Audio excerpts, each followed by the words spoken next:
नमस्कार दोस्तों। मुंशी प्रेमचंद की कहानी बेटों वाली विधवा के 3 पार्ट में आपको अपनी पिछली वीडियो में सुना चुकी हूँ। नेक्स्ट पार्ट कंटिन्यू करती हूँ, लेकिन उससे पहले आप मेरे चैनल से जुड़े रहिए, तभी आप कहानी का आनंद ले सकेंगे। और यदि सब्सक्राइब नहीं किया है तो प्लीज़ सब्सक्राइब आप जरूर कीजिएगा। 3 महीने और गुजर गए। माँ के गहनों पर हाथ साफ करके चारों भाई उसकी दिलजोई करने लगे थे। अपनी स्त्रियों को भी समझाते थे कि उसका दिल ना दुखाएं। अगर थोड़े से शिष्टाचार से उसकी आत्मा को शांति मिलती है तो इसमें हानि क्या है। चारों करते अपने मन की, पर माता से सलाह ले लेते या ऐसा जाल फैलाते कि वह सरला उनकी बातों में आ जाती और हर एक काम में सहमत हो जाती। बाग को बेचना उसे बहुत बुरा लगता था, लेकिन चारों ने ऐसी माया रची कि वह उसे बेचने को राजी हो गई। किंतु कुमुद के विवाह के विषय में जो है किसी का भी एक मत नहीं हो सका। माननीय पंडित मुरारी लाल पर ही उनकी मां जमी हुई थी और लड़के कहते थे कि दीनदयाल से पर ही अड़े होती वो लोग। एक दिन आपस में कलह हो गई। फूलमती ने कहा, माँ बाप की कमाई में बेटी का भी हिस्सा है। तुम्हें 16,000 का एक बाग मिला, 25,000 का एक मकान मिला, 20,000 नगद में, क्या 5,000 भी कुमुद का हिस्सा नहीं है? ये उस टाइम की बात है दोस्तों, जब 5,000 बहुत होते थे पैसे। तो इस तरह से वो पंडित जी तो बहुत रुपया छोड़ गए थे, लेकिन यहाँ पर बच्चों की नीयत खराब हो चुकी थी। कामता ने नम्रता से कहा, अम्मा, कुमुद आपकी लड़की है तो हमारी भी बहन है। आप 2-4 साल में प्रस्थान कर जाएंगी, पर हमारा और उसका दिनों दिन तक संबंध रहेगा। तब हम यथाशक्ति कोई ऐसी बात ना करेंगे जिससे उसका अमंगल हो। लेकिन हिस्से की बात कहती हो तो कुमुद का हिस्सा कुछ भी नहीं है। दादा जीवित थे तब और बात थी, वह उसके विवाह में जितना चाहते खर्च करते, उनका कोई हाथ ना पकड़ सकता था। लेकिन अब तो हमें एक एक पैसे की किफ़ायत करनी पड़ेगी। जो काम 1000 में हो जाए उसके लिए 5,000 खर्च करना कहाँ की बुद्धिमानी है। उमानाथ ने सुधारा, 5,000 क्यों भैया, 10,000 कहिए। कामता ने भौं से कुड़कर कहा, नहीं, मैं 5,000 ही कहूँगा।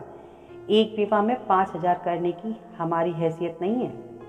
फूलमती ने जिद पकड़कर कहा, विवाह तो मुरारी लाल के पुत्र से ही होगा। 5,000 खर्च हो चाहे 10,000, मेरे पति की कमाई है, मैंने मर मर कर जोड़ा है, अपनी इच्छा से खर्च करूंगी। तुम्ही ने मेरी कोख से जन्म नहीं लिया है, कुमुद भी उसी कोख से आई है। मेरी आंखों में तुम सब बराबर हो, मैं किसी से कुछ मांगती नहीं। तुम बैठे तमाशा देखो, मैं सब कुछ कर लूंगी। 20,000 में 5,000 का कुमुद का है। कामतानाथ को अब कड़वे सत्य की शरण लेने के सिवा और मार्ग ना रहा। बोला, अम्मा, तुम बरबस बात बढ़ाती हो। जिन रुपयों को तुम अपना समझती हो वे तुम्हारे नहीं हैं। तुम हमारी अनुमति के बिना उनमें से कुछ खर्च नहीं कर सकती। फूलमती को जैसे सर्प ने डस लिया हो। क्या कहा? फिर तो कहना, मैं अपने ही सचे रुपए अपनी इच्छा से नहीं खर्च कर सकती। वह रुपए तुम्हारे नहीं रहे, हमारे हो गए हैं। तुम्हारे होंगे लेकिन मेरे मरने के पीछे नहीं, दादा के मरते ही हमारे हो गए। उमानाथ ने बेहाई से कहा, अम्मा, कानून कायदा तो जानती नहीं, नाहक उछलती हो। फूलमती क्रोध से विवल होकर रो पड़ी। बोली, भाड़ में जाए तुम्हारा कानून, मैं ऐसे कानून को नहीं जानती। तुम्हारे दादा ऐसे कोई धन्ना सेठ नहीं थे। मैंने ही पेट और तन काट कर यह गृहस्थी जोड़ी है। नहीं, आज बैठने की छां ना मिलती। मेरे जीते जी तुम रुपए नहीं छू सकते। मैंने 3 भाइयों के विवाह में 10-10 हजार खर्च किए हैं, वहीं मैं कुमुद के विवाह में भी खर्च करूंगी। कामतानाथ भी गर्म होकर पड़े। आपको कुछ भी खर्च करने का अधिकार नहीं है। उमानाथ ने बड़े भाई को डांटा, आप खाम का अम्मा के मुंह लगते हैं। भैया, मुरारी लाल को पत्र लिख दीजिए कि तुम्हारे यहाँ कुमुद का विवाह ना होगा। बस छुट्टी हुई। कायदा कानून तो जानती नहीं है, व्यर्थ की बहस करती हैं। फूलमती ने संयमित स्वर में कहा, अच्छा, क्या कानून है, जरा मैं भी सुनूं। उमा ने निरीह भाव से कहा, कानून यही है कि बाप के मरने के बाद जायदाद बेटों की हो जाती है। माँ का हक केवल रोटी कपड़े का है। फूलमती ने तड़क कर पूछा, किसने ये कानून बनाया है? उमा शांत स्थिर स्वर में बोला, हमारे ऋषियों ने, महाराज मुनि ने, और किसने? फूलमती एक क्षण अवाक रहकर आहत कंठ से बोली, तो इस घर में मैं तुम्हारे टुकड़ों पर पड़ी हुई हूँ। उमानाथ ने न्यायाधीश की निर्ममता से कहा, तुम चाहो जैसा समझो। फूलमती की संपूर्ण आत्मा मानो इस वज्रपात से चीत्कार करने लगी। उसके मुख से जलती हुई चिंगारियों की भांति यह शब्द निकल पड़े, मैंने घर बनवाया, मैंने संपत्ति जोड़ी, मैंने तुम्हें जन्म दिया, पाला, और आज मैं इस घर में गैर हूं। मनु का यही कानून है और तुम उसी कानून पर चलना चाहते हो। अच्छी बात है, अपना घर द्वार लो। मुझे तुम्हारी आश्रिता बनकर रहना स्वीकार नहीं है। इससे कहीं अच्छा है कि मैं मर जाऊं। वाह रे अंधेरा, मैंने पेड़ लगाया और मैंने ही उसकी छांव में नहीं खड़ी हो सकती। अगर यही कानून है तो इसमें आग लग जाए। चारों युवक पर माता के इस क्रोध और आतंक का कोई असर ना हुआ। कानून का फौलादी कवच उनकी रक्षा कर रहा था। इन कांटों का उन पर क्या असर हो सकता था? जरा देर में फूलमती उठकर चली गई। आज जीवन में पहली बार उसका वात्सल्य, नग्न मातृत्व अभिशाप बनकर उसे धिक्कारने लगा।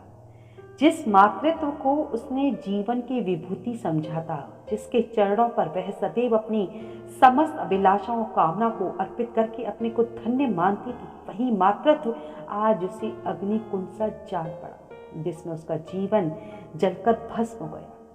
संध्या हो गई थी। द्वार पर नीम का वृक्ष सिर झुकाए निस्तब्ध खड़ा था, मानो संसार की गति पर क्षुब्ध हो रहा हो। अस्ताचल की ओर प्रकाश और जीवन का देवता फूलमती के मातृत्व की ही भांति अपनी चिता में जल रहा था। फूलमती अपने कमरे में जाकर लेट गई तो उसे मालूम हुआ उसकी कमर टूट गई है। पति के मरते ही अपने पेट के लड़के उसके शत्रु हो जाएंगे, उसको स्वप्न में भी अनुमान ना था। जिन लड़कों को उसने अपना हृदय रक्त पिला पिला कर पाला, वही आज उसके हृदय पर यूं आघात कर रहे हैं। अब वह घर उसे कांटों की सेज हो रहा था। जहां उसकी कुछ कद्र नहीं, कुछ गिनती नहीं, वहां अनाथों की भांति पड़ी रोटियां खाई। यह उसकी अभिमानी प्रकृति के लिए असह्य था, पर उपाय ही क्या था? वह लड़कों से अलग होकर रहे भी तो नाक किसकी कटेगी? संसार उसे थूके तो क्या, और लड़कों को थूके तो क्या? बदनामी तो उसी की होगी। दुनिया यही तो कहेगी, 4 जवान बेटों के होते बुढ़िया अलग पड़ी हुई मजूरी करके पेट पाल रही है। जिन्हें उसने हमेशा सींचा, वही उस पर जिन्हें उसने हमेशा नीच समझा, वही उस पर हंसेंगे। नहीं, वह अपमान इस अनादर से कहीं ज्यादा हृदय विदारक था। अब अपना और घर का पर्दा ढका रखने में ही कुशल है। हाँ, अब उसे अपने को नई परिस्थितियों के अनुकूल बनाना पड़ेगा। समय बदल गया है। अब तक स्वामिनी बनकर रही, अब दासी बनकर रहना पड़ेगा। ईश्वर की यही इच्छा है। अपने बेटों की बातें और लातें गैरों की बातों और लातों की अपेक्षा फिर भी गनीमत है। वह बड़ी देर तक मुंह ढांपे अपनी दशा पर रोती रही। सारी रात इसी आत्मवेदना में कट गई। शरद का प्रभाव डरता डरता उषा की गोद से निकला, जैसे कोई कैदी छिपकर जेल से भाग गया हो। फूलमती अपने नियम के विरुद्ध आज तड़के ही उठी। रात भर में उसका मानसिक परिवर्तन हो चुका था। सारा घर सो रहा था और वह आंगन में झाड़ू लगा रही थी। रात भर ओस में भीगी हुई उसकी पक्की जमीन उसके नंगे पैरों में कांटों की तरह चुभ रही थी। पंडित जी उसे कभी इतनी सवेरे उठने ना देते थे। शीत उसके लिए बहुत हानिकारक था, पर अब वह दिन नहीं रहे।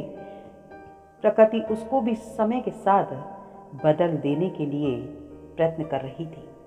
झाड़ू से फुर्सत पाकर उसने आग जलाई और चावल और दाल की कंकड़ियां चुनने लगी। कुछ देर में लड़के जागे, बहुएं उठीं। सबों ने बुढ़िया को सर्दी से सिकुड़े हुए काम करते देखा, पर किसी ने यह ना कहा कि अम्मा क्यों हलकान होती हो। शायद सबके सब बुढ़िया के इस मान मर्दन पर प्रसन्न थे। आज से फूलमती का यही नियम हो गया था कि जी तोड़कर घर का काम करना और अंतरंग नीति से अलग रहना। उसके मुख पर जो एक आत्मगौरव झलकता था, उसकी जगह अब गहरी वेदना छाई हुई नजर आती थी। जहां बिजली जलती थी वहां अब तेल का दिया टिमटिमा रहा था, जिसे बुझा देने के लिए हवा का एक हल्का सा झोंका काफी था। मुरारी लाल को इंकारी पत्र लिखने की बात पक्की हो चुकी थी। दूसरे दिन पत्र लिखा गया। दीनानाथ दीनदयाल से कुमुद का विवाह निश्चित हो गया। दीनदयाल की उम्र 40 से कुछ अधिक थी। मर्यादा में भी कुछ हेटे थे, पर रोटी दाल से खुश थे। बिना किसी ठहराव के विवाह करने पर राजी हो गए, क्योंकि उनकी उम्र जो ज्यादा थी। तिथि नियत हुई, बारात आई, विवाह और कुमुद विदा कर दी गई। फूलमती के दिल पर विवाह हुआ और कुमुद को विदा कर दिया गया। फूलमती के दिल पर क्या गुजर रही थी, इसे कौन जान सकता था, पर चारों भाई बहुत प्रसन्न थे, मानो उनके हृदय का कांटा निकल गया हो। ऊंचे कुल की कन्या मुंह कैसे खोलती। भाग्य में सुख भोगना लिखा होगा, सुख भोगेगी, दुख भोगना लिखा होगा, दुख झेलेगी। हर इच्छा बेकसों का अंतिम अवलंबन है। जब इंसान हर जगह से हार जाता है तो वो यही सोच लेता है कि जैसी प्रभु की इच्छा होगी वैसा ही करेगी। इसी तरह से यहाँ भी यही हुआ। घर वालों ने जिससे विवाह कर दिया उसमें हजार ऐब हो तो भी वह उसका उपास्य है, उसका स्वामी है। प्रतिरोध उसकी कल्पना से परे था। फूलमती ने किसी काम में दखल न दिया। कुमुद को क्या दिया गया, मेहमानों का कैसा सत्कार किया गया, किसके यहाँ से नियते में क्या आया, किसी बात से भी उससे सरोकार ना था। उससे कोई सलाह भी न ली गई। यही बेटा, तुम लोग जो करते हो अच्छा ही करते हो, मुझसे क्या पूछते हो, ये वो कह करके पीछे हट जाती थी। जब कुमुद के लिए द्वार पर डोली आ गई और कुमुद माँ के गले लिपट कर रोने लगी, तो वह बेटी को अपनी कोठरी में ले गई और जो कुछ 150 रुपए और 2-4 मामूली गहने उसके पास बच रहे थे, बेटी के आंचल में डालकर बोली, बेटी मेरी तो मन की मन में रह गई, नहीं तो क्या आज तुम्हारा विवाह इस तरह होता और तुम इस तरह विदा की जाती। आज तक फूलमती ने अपने गहनों की बात किसी से ना कही थी। लड़कों ने उसके साथ जो कपट व्यवहार किया था, इसे चाहे अब तक ना समझी हो, लेकिन इतना जानती थी गहने फिर ना मिलेंगे और मनोमालिन्य बढ़ने के सिवा कुछ हाथ ना लगेगा। लेकिन इस अवसर पर उसे अपनी सफाई देने की जरूरत मालूम हुई। कुमुद ये भाव मन में लेकर जाए कि अम्मा ने अपने बहू के लिए रख छोड़े हुए, इसे वह किसी तरह ना सह सकती थी, इसलिए वह उसे अपनी कोठरी में ले गई थी। लेकिन कुमुद को पहले ही इस कौशल की टोह मिल चुकी थी। उसने गहने और रुपए आंचल से निकालकर माता के चरणों में रख दिए और बोली, अम्मा मेरे लिए तुम्हारा आशीर्वाद लाखों रुपयों के बराबर है। तुम इन चीजों को अपने पास रखो अम्मा, ना जाने अभी तुम्हें किन विपत्तियों का सामना करना पड़े। फूलमती कुछ कहना ही चाहती थी कि उमानाथ ने आकर, क्या कर रही है कुमुद, चल जल्दी कर, साइट टली जाती है, वह लोग हाय हाय कर रहे हैं, फिर तो 2-4 महीने में आएगी ही, जो कुछ लेना देना हो ले लेना। फूलमती के घाव पर जैसे मानो नमक पड़ गया। बोली, मेरे पास अब क्या है भैया जो मैं इसे दे दूंगी। जाओ बेटी, भगवान तुम्हारा सुहाग अमर करे। कुमुद विदा हो गई। फूलमती पछाड़ खाकर गिर पड़ी। जीवन की लालसा ही नष्ट हो गई थी। इस तरह से करते करते 1 साल बीत गया। फूलमती का कमरा घर में सब कमरों से बड़ा और हवादार था।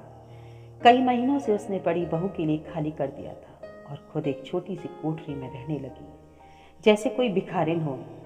बेटों और बहुओं से अब उसे जरा भी स्नेह ना था। वह अब घर की दासी बन चुकी थी। घर के किसी प्राणी, किसी वस्तु, किसी प्रसंग से उसे प्रयोजन ना था। वह केवल इसलिए जीती थी कि मौत ना आती थी। सुख या दुख का अब उसे लेश मात्र भी ज्ञान ना था। उमानाथ का औषधालय खुला। मित्रों की दावत हुई, नाच तमाशा हुआ, दयानाथ का प्रेस खुला, फिर जलसा हुआ, सीतानाथ को वजीफा मिला और विलायत चला गया, फिर उत्सव हुआ, कामतानाथ के बड़े लड़के का यज्ञोपवीत संस्कार हुआ, फिर धूमधाम हुई, लेकिन फूलमती के मुख पर आनंद की छाया तक न आई। कामता प्रसाद टाइफाइड में महीने भर बीमार रहा और मरकर उठा। दयानाथ ने अब की अपने पत्र का प्रचार बढ़ाने के लिए वास्तव में एक आपत्तिजनक लेख लिखा और 6 महीने की सजा पाई। उमानाथ ने एक फौजदार के मामले में रिश्वत लेकर गलत रिपोर्ट लिखी और उसकी सनद छीन ली गई, पर फूलमती के चेहरे पर रंज की परछाई तक न पड़ी, क्योंकि वो अब दुख और सुख सब चीज से ऊपर हो चुकी थी। वो देख चुकी थी अपने बेटों की उस हकीकत को, जिन बच्चों को उसने पाला था। अब वो उन सब चीजों से ऊपर उठ चुकी थी, उसको कोई फर्क नहीं पड़ता था। उसके जीवन में अब कोई आशा, कोई दिलचस्पी, कोई चिंता ना थी, बस पशुओं की तरह काम करना और खाना, यही उसकी जिंदगी के 2 काम थे। जानवर मारने से काम करता है पर खाता है मन से। फूलमती बेकहे काम करती थी पर खाती थी विष के कौर की तरह। महीनों सिर में तेल ना पड़ता, महीनों कपड़े ना धुलते, कुछ परवाह नहीं, चेतना शून्य हो गई थी। सावन की झड़ी लगी हुई थी, मलेरिया फैल रहा था, आकाश में मटियाले बादल थे, जमीन पर मटियाला पानी, आर्द्रवायु शीत ज्वर और श्वास का वितरण करती फिर रही थी। घर की मेहरी बीमार पड़ गई। फूलमती ने घर के सारे बर्तन मांजे, पानी में भीग भीग कर सारा काम किया, फिर आग जलाई और चूल्हे पर पतीलियां चढ़ा दी। लड़कों को समय पर भोजन मिलना चाहिए। सहसा उसे याद आया, कामतानाथ नल का पानी नहीं पीते, उसी वर्षा में गंगा जल लाने चले। कामतानाथ ने पलंग पर लेटे लेटे कहा, रहने दो अम्मा, मैं पानी भर लाऊंगा। आज मेहरी खूब बैठी रही, मतलब आज मेहरी ने छुट्टी कर ली है, कोई बात नहीं है, मैं भर लाऊंगा। फूलमती ने मटियाले आकाश की ओर देखकर कहा, तुम भीग जाओगे बेटा, सर्दी हो जाएगी। कामतानाथ बोले, तुम भी तो भीग रही हो, कहीं बीमार ना पड़ जाओ। फूलमती निर्मम भाव से बोली, मैं बीमार ना पड़ूंगी, मुझे भगवान ने अमर करके भेजा है। उमानाथ भी वहीं बैठा हुआ था। उसके औषधालय में कुछ आमदनी ना होती थी, इसलिए बहुत चिंतित था। भाई भौजाई की मुंह देखी करता रहता था। बोला, जाने दो भैया, बहुत दिनों बहुओं पर राज कर चुकी हैं, उसका प्रायश्चित तो करने दो। गंगा बढ़ी हुई थी जैसे समुद्र हो गई हो। क्षितिज के सामने के कूल से मिला हुआ था। किनारों के वृक्षों की केवल फुनगियां पानी के ऊपर रह रही थी। घाट ऊपर तक पानी में डूब गए थे। फूलमती कलसा लिए नीचे उतरी, पानी भरा और ऊपर जा रही थी कि पांव फिसला, संभल ना सकी, पानी में गिर पड़ी। पल भर हाथ पांव चलाए, फिर लहरों ने उसे नीचे खींच लिया। किनारे पर 2-4 पंडे चिल्लाए, अरे दौड़ो, बुढ़िया डूबी जाती है, जल्दी आओ। 2-4 आदमी दौड़े भी, लेकिन फूलमती लहरों में समा गई थी। उन बल खाती हुई लहरों में जिन्हें देखकर ही हृदय कांप उठता। एक ने पूछा, ये कौन बुढ़िया थी? अरे वही पंडित अयोध्यानाथ की विधवा है। अयोध्यानाथ तो बड़े आदमी थे। हाँ थे तो, पर इसके भाग्य में ठोकर खाना लिखा था बेचारी के। उनके तो कई बड़े बड़े लड़के हैं और सब कमाते हैं। हाँ सब हैं भाई, मगर भाग्य भी तो कोई वस्तु होती है। तो देखा दोस्तों आपने कि किस तरह से 4-4 बेटों की माँ होते हुए भी उसको पति के मरने के बाद ही कितना कष्ट झेलना पड़ा। जो घर की स्वामिनी थी, आज वो किस तरह से घर की एक नौकरानी बन चुकी थी। मुंशी प्रेमचंद जी ने ज़्यादातर ग्रामीण लोगों पे कहानियाँ लिखी हैं और एक गरीब तबके वर्ग पर लिखी। उन्होंने काफ़ी हद तक उन्होंने मध्यम वर्ग की उन सच्चाइयों को घेरा है जो कि हमारे समाज में फैली हुई है। तो आपने देखा कि किस तरह से उन लड़कों ने जब माँ का अपमान किया, उसके बाद उन्होंने अपनी हर चीज पाई भी, जिस एम को चाहते थे वो एम मिला, लेकिन सब कुछ धीरे धीरे बर्बाद हो गया क्योंकि उन्होंने अपनी माँ का सम्मान नहीं किया था। तो दोस्तों, मेरी कहानी यदि आपको मेरे द्वारा सुनाई हुई कहानी अच्छी लगी हो तो प्लीज़ लाइक ज़रूर कीजिए, और कहानी अच्छी लग रही है या जैसी भी आपको लगती है आप कमेंट बॉक्स में मुझे कमेंट ज़रूर कीजिएगा। जो लोग भी कमेंट करते हैं उससे मेरा हौसला भी बढ़ता है, और उन सभी को मेरी तरफ से बहुत बहुत धन्यवाद। तो प्लीज़ लाइक ज़रूर कीजिए, शेयर भी ज़रूर कीजिए। Thank you.